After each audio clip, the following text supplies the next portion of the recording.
सुनीता स्वयं भी घर की आय बढ़ाने के लिए कुछ कम प्रयत्नशील न थी। 2 बच्चों के होने के बाद भी उसने हिम्मत न हारी। घर का सारा काम वह स्वयं अपने हाथ से करती। बच्चों के कपड़े खुद सीती, उन्हें खुद ही पढ़ाती, पैसे बचाने का हर संभव प्रयास करती। उसके इन कामों में दीपक की वृद्धा मां का भी बराबर का सहयोग रहता। उन्हीं के सहयोग से अब सुनीता ने पास के प्राइमरी स्कूल में नौकरी भी कर ली थी। अब घर में उनकी आवश्यकताओं के लायक काफी पैसा आता था, इतना जिससे एक मध्यम वर्गीय परिवार बड़े आराम से गुजर कर सकता था।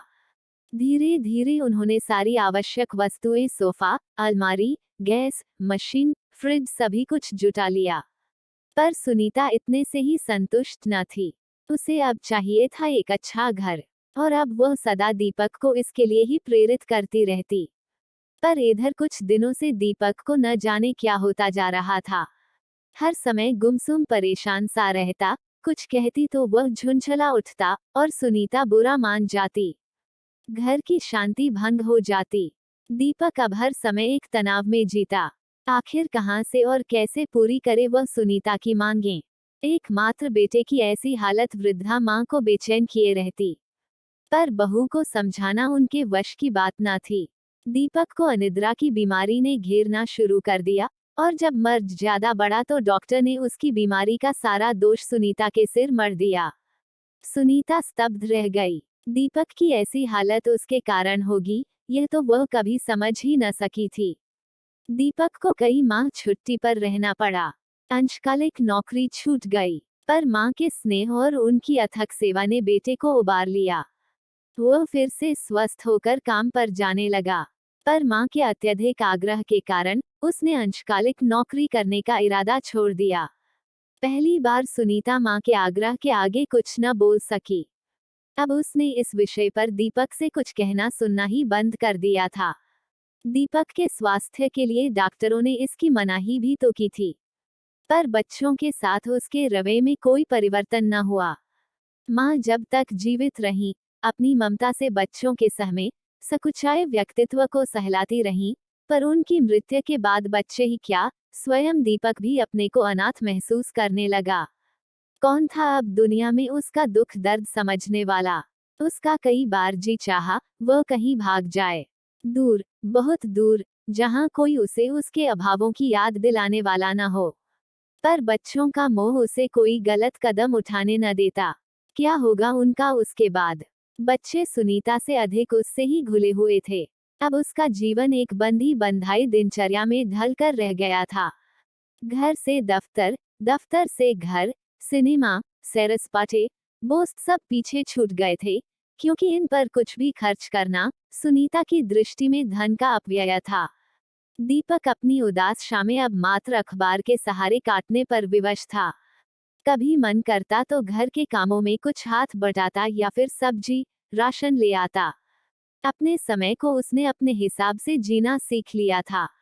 पर बच्चे जैसे जैसे बड़े हो रहे थे, मां की पकड़ से छूटते जा रहे थे। पिंकी को तो मां का अनुशासन अब कतई पसंद न था। पढ़ने से भी अब उसका मन कुछ उचट सा गया था। अब उसका मन सजने संवरने और सहेलियों से गप्पे मारने में अधिक लगता था। सुनीता स्कूल से देर में लौटती थी, तब तक पिंकी जी भरकर सहेलियों के साथ गप्पे लड़ाती, आस पड़ोस में घूमती फिरती। सुनीता के आते ही एक उड़ी हुई प्रौढ़ता लिए चुपचाप घर के कामों में व्यस्त हो जाती।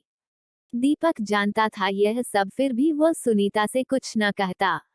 बेटी की इतनी सी खुशी पिता से छीनते न बनती, पर बबलू मां की अवज्ञा न कर पाता। उसके मस्तिष्क में सुनीता ने बचपन से भर रखा था, तुम्हें एक अच्छा और बड़ा आदमी बनना है। इसीलिए वह खेलकूद, सिनेमा, दोस्तों से दूर और पूरी ईमानदारी से पढ़ाई में जुटा रहता। वह इस बार प्रतियोगी परीक्षा में बैठने की तैयारी कर रहा था और इसीलिए रात दिन पढ़ाई में जुटा रहता। दीपक भी बबलू की सफलता के लिए कुछ कम चिंतित न था। उस दिन तनख्वाह लेकर लौटा तो रास्ते में उसने कुछ फल खरीद लिए। वह सोच रहा था, पढ़ते पढ़ते बबलू कितना कमजोर सा लगने लगा है।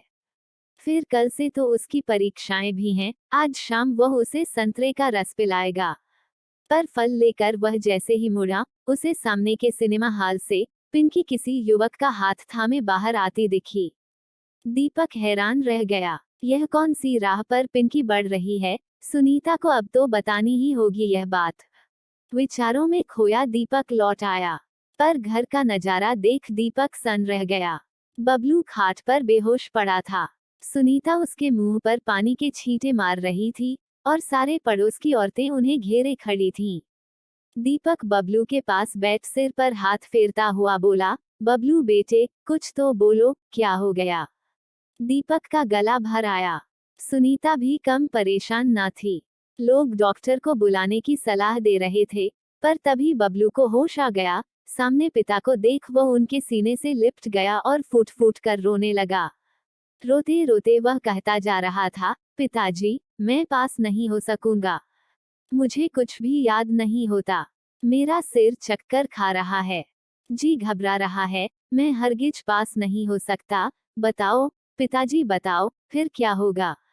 दीपक फौरन समझ गया। बबलू की यह दशा अत्यधिक मानसिक तनाव के कारण हुई है।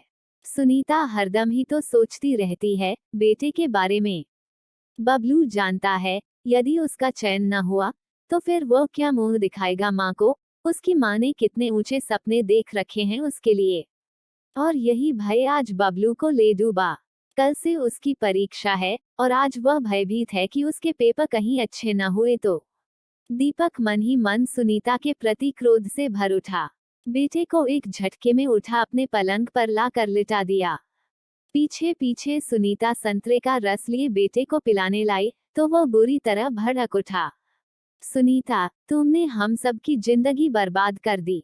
बबलू की यह हालत सिर्फ तुम्हारे ही कारण हुई है। अपनी महत्वाकांक्षाओं की पूर्ति के लिए तुमने हम सबको दांव पर लगा दिया। पर इससे तुम्हें क्या मिला? बोलो, क्या सुख मिला? तुम अगर अब भी अपना रवैया नहीं बदलोगी तो सच कहता हूँ, मैं बच्चों के साथ अलग रह लूंगा। बहुत हो गया अब, और मैं नहीं सह पाऊंगा। उत्तेजनावश दीपक हौंफने लगा। सुनीता की आंखों में आंसू छलछला उठे। दीपक के मन में उसके प्रति इतना आक्रोश छिपा है, यह वह आज पहली बार ही जान पाई थी। उसको समझ न आ रहा था वह क्या करे। उधर दीपक कह रहा था, आदमी अपने भविष्य के बारे में जितने सपने देखता है, वे सब चरितार्थ होकर उसके सामने नहीं आते, न ही सोची हुई सारी बातें पूरी होती हैं। महत्वाकांक्षाएं बुरी नहीं होती, इनसे आगे बढ़ने की प्रेरणा मिलती है। पर जब आसमान की उड़ानों में महत्वाकांक्षाएं उलझ कर रह जाती हैं, तब इंसान को कुछ नहीं मिलता।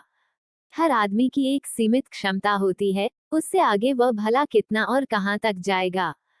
फिर तुम आखिर यह सब किस कीमत पर चाहती हो? क्या पति को बीमार, बेटे को पागल और बेटी को गुमराह बनाकर चाहती हो? तुम्हारी बेटी अब किस राह पर चल रही है? दीपक का मुंह सूख गया।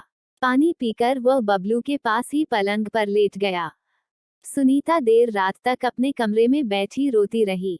आज वह सोचने पर मजबूर हो गई थी कि आखिर उससे गलती कहाँ हो गई। क्या घर की खुशहाली और समृद्धि के लिए उसके प्रयासों में कोई बुराई थी? कौन नहीं चाहता कि उसके पास धन, यश, मान, मर्यादा सब कुछ हो, पर तभी उसे लगा, दीपक ठीक ही कहता है, हर चाही वस्तु प्राप्ति हो जाए, ऐसा हर समय संभव भी तो नहीं है। रात काफी बीत चली थी। पूरे घर में मौत का सा सन्नाटा छाया था। सुनीता एक नए निश्चय के साथ उठी और दीपक के कमरे में आकर बबलू को जगाने लगी। उठो बेटे, भूखे पेट नहीं सोते। कल के पेपर के लिए तुम परेशान न हो। जिंदगी बहुत बड़ी है, निराशा से कुछ काम नहीं बनता। कर्म करना इंसान का धर्म है, फल की चिंता छोड़ो, जो भी होगा ठीक ही होगा। फिर दीपक से बोली, मुझे नहीं मालूम था, अनजाने में मैं कितना दुख दे रही हूँ तुम सबको, पर अब ऐसा नहीं होगा। तुम सबका स्वस्थ सुखी जीवन ही मेरा ध्येय है। दीपक खाने की मेज पर बैठ सबके चेहरे पढ़ने लगा। उसे लग रहा था जैसे सबके चेहरों पर एक अपूर्व शांति छाई हो, ऐसी जैसी आज से पहले उसे कभी नहीं दिखी थी।